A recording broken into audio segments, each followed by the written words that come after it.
Periods വരുന്നത് എനിക്ക് പേടിയായിരുന്നു. ഈ സാധനം ഇല്ലാണ്ടിരുന്ന എങ്കിൽ എന്നുവരെ ഞാൻ ചിന്തിച്ചിട്ടുണ്ട്.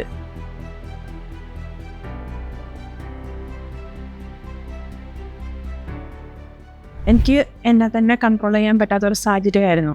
ഓരോ മന്തും കടന്നു പോകുമ്പോൾ ഞാൻ വളരെയധികം സ്ട്രെസ്സിലൂടെയാണ് കടന്നു പോയിക്കൊണ്ടിരുന്നത്. അപ്പോൾ ഞാൻ പല ഡോക്ടേഴ്സിനെ കണ്ടിട്ടുണ്ടായിരുന്നു. ഡോക്ടർമാരെല്ലാവരും പറഞ്ഞത് ഇതിന് ശാശ്വതമായിട്ടൊരു പരിഹാരമില്ല, പെയിൻ കില്ലർ തരാം ഓരോ മന്തും, അത് യൂസ് ചെയ്യുക, അല്ലാണ്ട് നമുക്ക് ഇത് പൂർണ്ണമായിട്ട് നീക്കി തരാനൊരു വഴിയില്ല, അല്ലെങ്കിൽ സർജറി മാത്രമാണ് ഇതിനുള്ള വഴി എന്ന് പറഞ്ഞു. എൻ്റെ ഇനി എന്ത് എന്നൊരു ചോദ്യം എൻ്റെ മുന്നിലുണ്ടായിരുന്നു അന്നേരം. അങ്ങനെയാണ് ഡോക്ടറിൻ്റെ ആഡ് ഞാൻ ഫേസ്ബുക്കിൽ കാണുന്നതും ഞാൻ വാട്സപ്പിൽ മെസ്സേജ് ചെയ്യുന്നതും. അപ്പോൾ ഇവിടെ നിന്ന് എനിക്കൊരു നല്ല റിപ്ലൈ ആണ് കിട്ടിയത്. എന്നെ വിളിച്ചിട്ട് പറഞ്ഞു, ഡോക്ടറെ വന്നിട്ട് കാണുക, ഇതിന് ഒരുപാട് പേരോട് ട്രീറ്റ്മെൻറ്റ് എടുത്തിട്ട് മാറിയിട്ടുണ്ട്, വന്ന് കണ്ട് നോക്ക് എന്ന് പറഞ്ഞു. ഡോക്ടറെ കണ്ട് ഡോക്ടറിൻ്റെ സംസാരത്തിൽ തന്നെ എനിക്ക് മനസ്സിലായി എനിക്ക് നല്ലൊരു റിലീഫ് ഇവിടെ നിന്ന് കിട്ടും.